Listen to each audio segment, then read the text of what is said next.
So we will start this session with Skylar Tibbits. For the ones that you don't know, Skylar is an architect. He's a designer, but he also has background in computer science. And his research focuses on developing self-assembly and programmable materials within the built environment.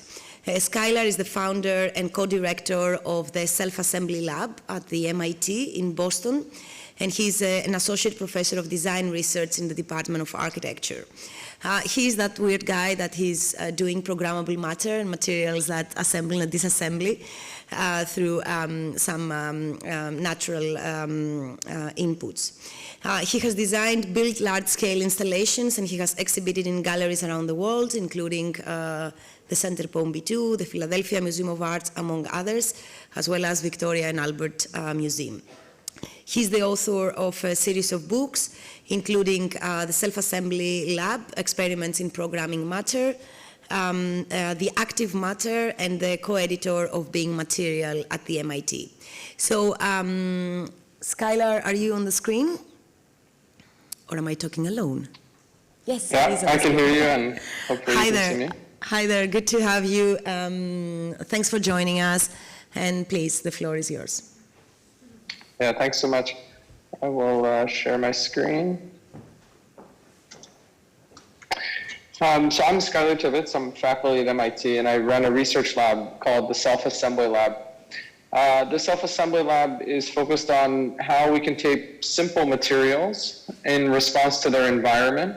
So whether that's heat, moisture, temperature, wave energy, wind, pressure, forces in their environment that can activate these materials.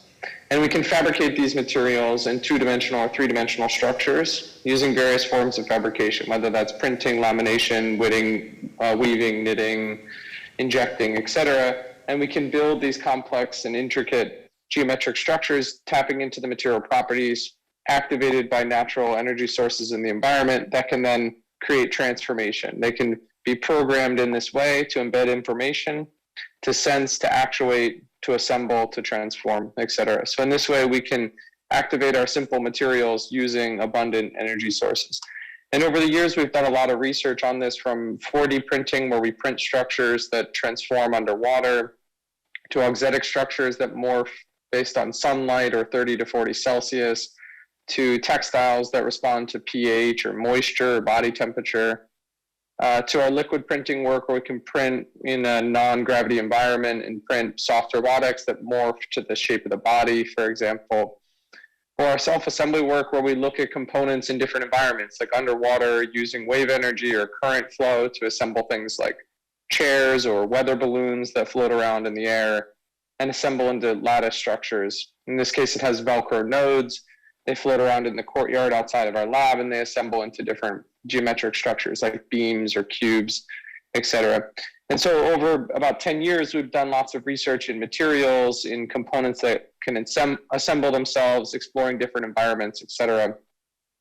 But most recently, we were approached by a group in the Maldives to look at translating some of this research on self-assembly and self-organization to tap into the natural processes that happen to grow islands.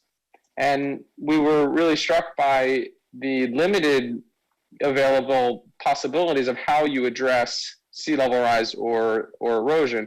One of them is built structures. So think of jetties, walls, barriers, often massive boulders or concrete blocks. And the problem here is that it's a man-made, static, fixed structure trying to fight a super dynamic, high energy environment like weather or waves, and nature almost always wins.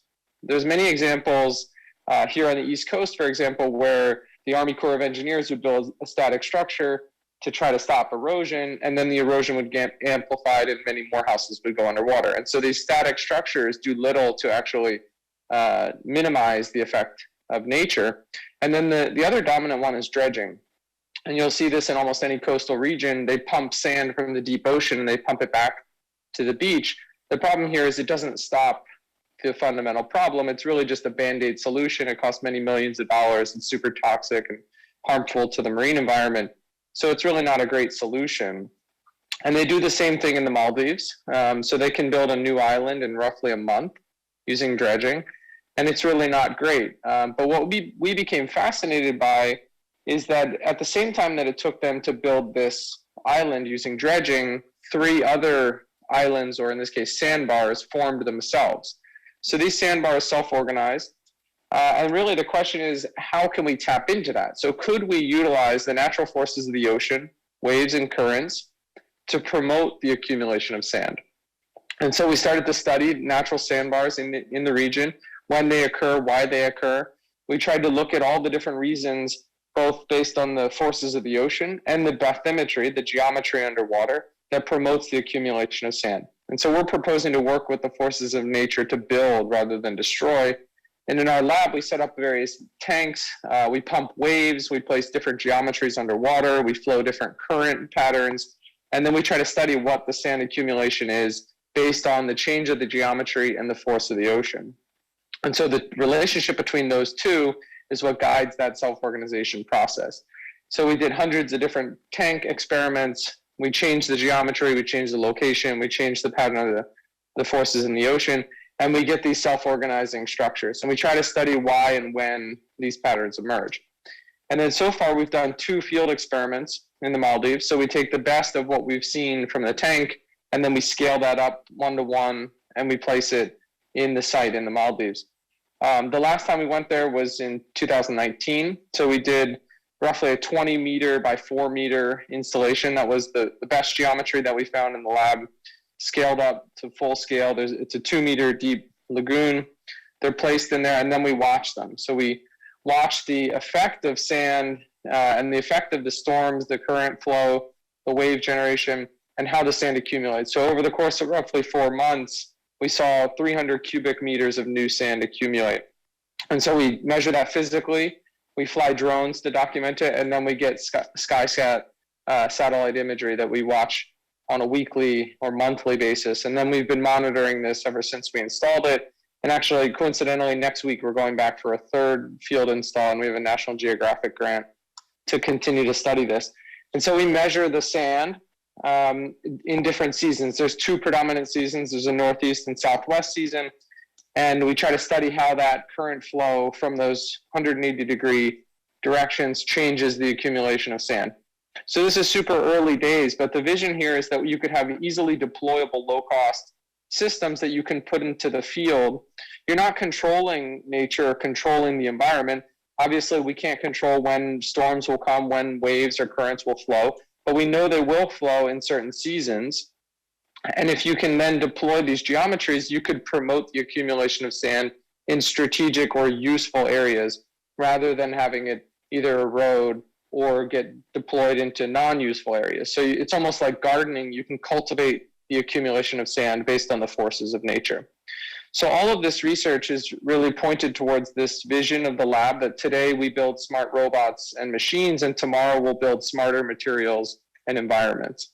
So thanks so much.